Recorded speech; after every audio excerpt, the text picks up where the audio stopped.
Good morning, boys and girls, or I guess good afternoon, according to when you are watching this. I'm hoping you are doing well from home and that you're all safe and you're enjoying your family, and also that you are doing all the work I am assigning you in your Chromebook, or if you're not on the computer, in your packets. All right, boys and girls, let's dive back in. I know Humphrey is super excited to be back here with us. He thinks it's very fun to be on YouTube.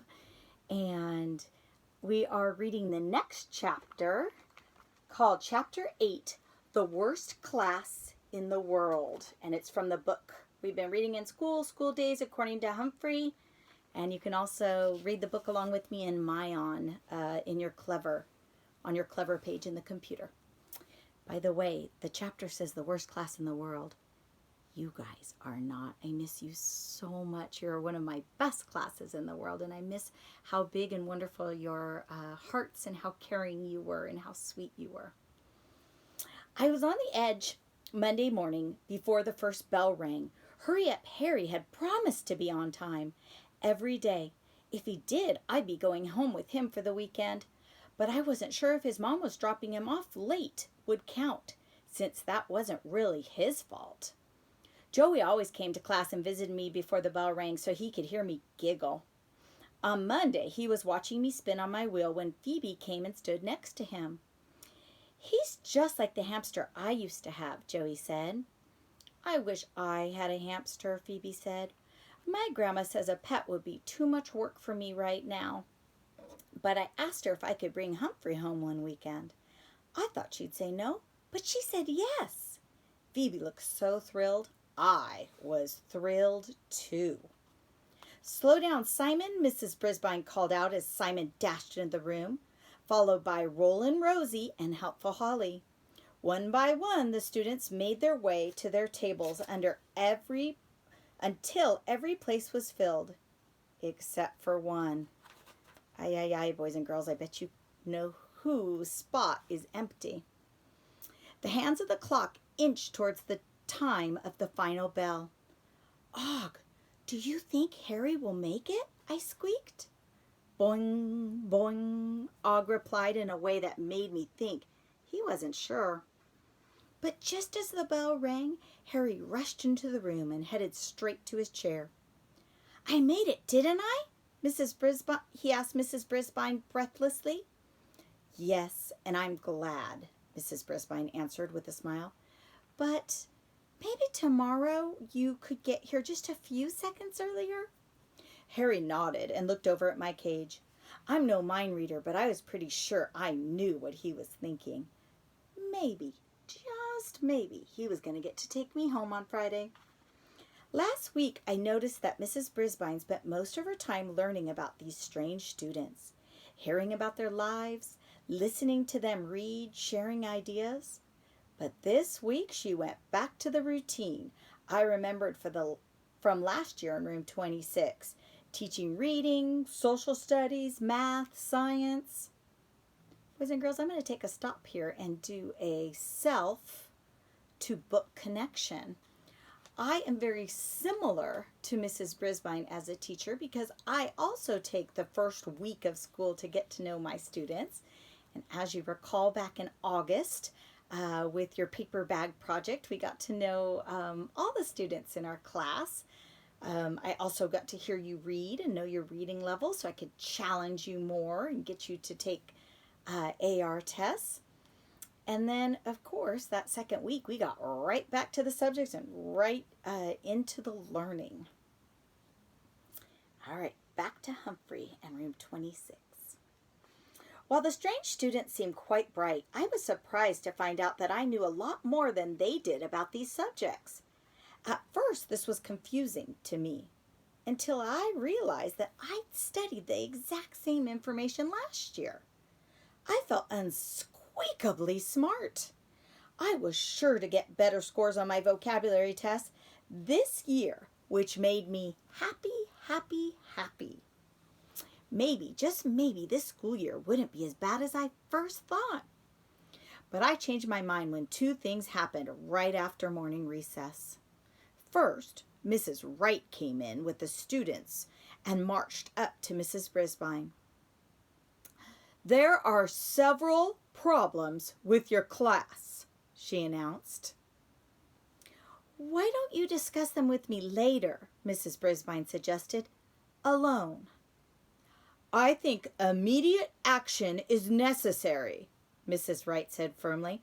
"Justice delayed is justice denied."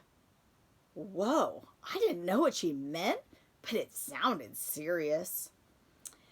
"Very well, what's the problem?" our teacher asked. "Problems," Mrs. Wright said. "First, I had to break up a fight between two of your students." "Eek!" I squeaked. "Did you hear that, Og?" Og splashed so hard I was afraid he'd pop the top off his tank. "Really?" asked Mrs. Brisbane. "Who?"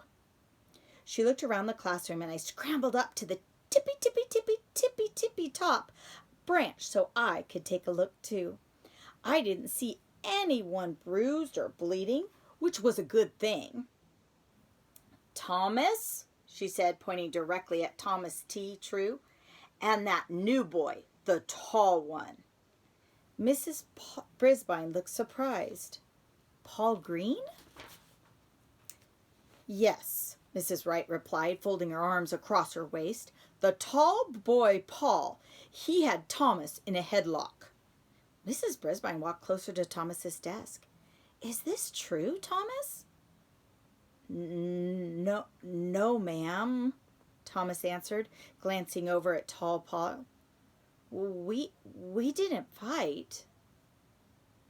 "Paul?" Mrs. Brisbane turned towards him. "Did you have a fight?" Paul hung his head and looked completely miserable. "Not really," he mumbled. At this point, Mrs. Wright suddenly dropped her voice and whispered in Mrs. Brisbane's ear, "I saw." I couldn't hear a word she said. How can a classroom hamster help if the hamster doesn't know what's going on? I must say, Mrs. Brisbane looked surprised at whatever Mrs. Wright said. "I'll take care of this, Mrs. Wright. Thank you." Mrs. Brisbane was always polite. Mrs. Wright's voice was suddenly loud again. "And then another one of your students did something extremely dangerous."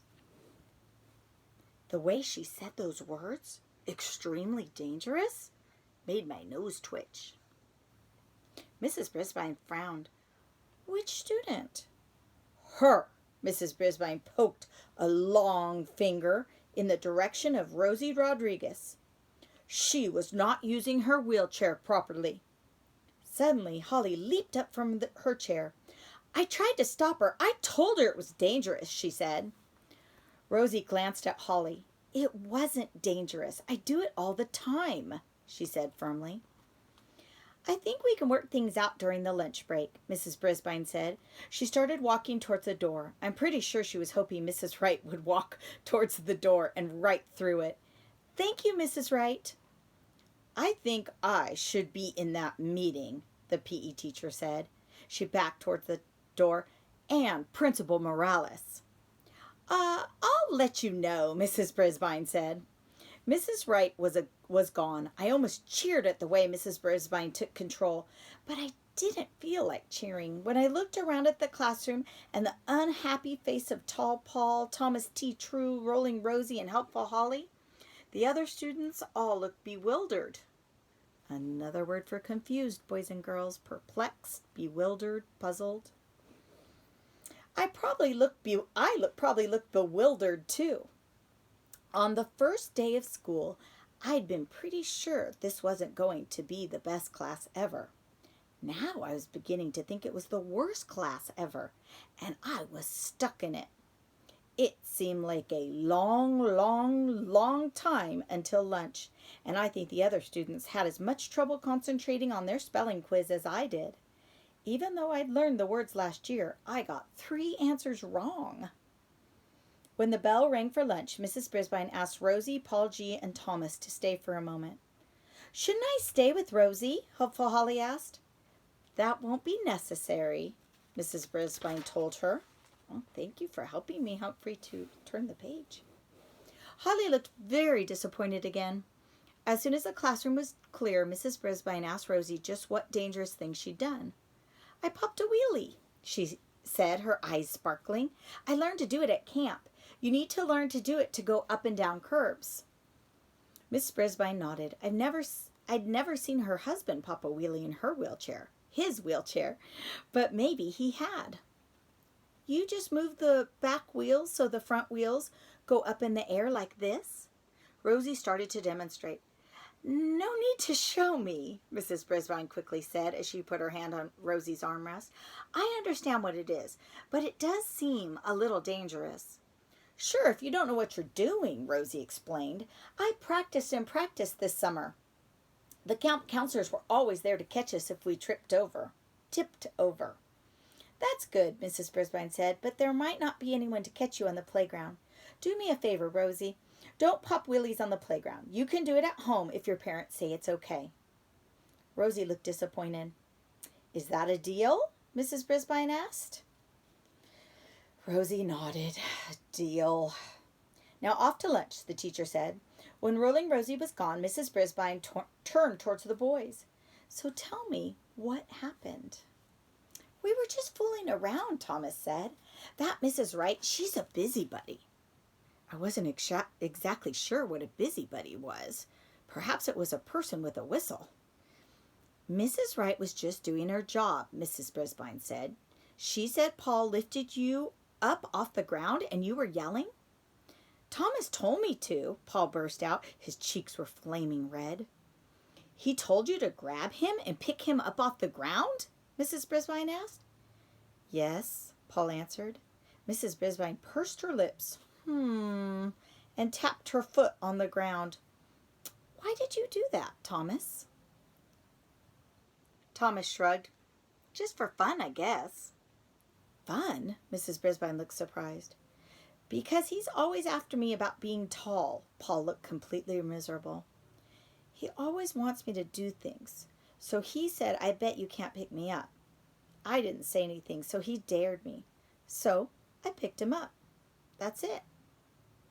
"Is that true, Thomas?" Mrs. Brisbane asked. "Yes, ma'am.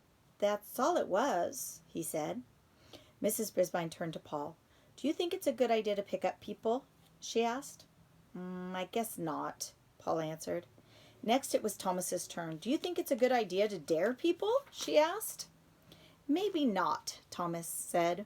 "We were just fooling around." "Don't fool around like that anymore," she said. "If there's any more trouble like this, I'd have to call your parents. Do you understand?" The boys nodded.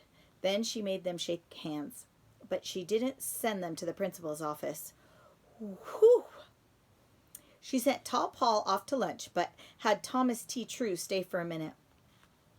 "I don't think Paul likes you to talk about how tall he is all the time," she said. "It's pretty cool. He's practically a giant," Thomas said.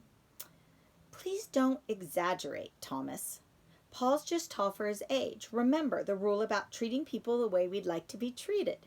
Mrs. Brisbane asked. "Yes, ma'am." Ooh, boys and girls, I can make another text to classroom connection. We have that same rule in our class. That's one of our number 1 rules about treating people the way they like to be treated. "Try to be friends with Paul without talking about his height. Is that a deal?" she said. "Deal," he said. He and Mrs. Brisbane shook hands and she sent him off to lunch. After he left, Mrs. Brisbane turned to Og and me. "And now maybe I can have lunch too." But as she grabbed her lunch bag from her desk drawer, Mrs. Wright came into the room. No, that happens to me right when I'm going to have lunch, boys and girls. "Where are the boys?" she said. "The matter's been taken care of," Mrs. Brisbane told her. Mrs. Wright didn't like that answer. "Have they been punished?" she asked. "It's all taken care of," Mrs. Brisbane said. "I've got to eat now." She took her bag and walked past Mrs. Wright and out the door. Mrs. Wright stood alone in the room, shaking her head. I was afraid she might blow her whistle, but instead she just left. "Og, do you think Mrs. Wright is a busybody?" I asked when my neighbor and I were alone again. "Boing," Og replied. Then I hopped on my wheel to keep my body busy while I thought about wheelies and dares and the strange students in my class. Maybe this wasn't the worst class after all. Later, I worked on my poem in my book. There's his little poem books. Autumn, oh autumn, when everyone's busy, there are so many problems, I'm kind of feeling dizzy. Humphrey's rules of school. Keep your body busy, but don't be a busybody. Ooh, that's a good one to remember when we're home, boys and girls. All right, that was chapter 7. Next time I see you, we'll be reading chapter 9. Oh, I'm sorry, that must have been chapter 8. Boy, I'm flying. Chapter 9, the worst class doesn't get better. Oh, no. Ay, ay, ay. So, thank you for listening, boys and girls, and I miss you. I'll see you soon. Do your work and stay safe.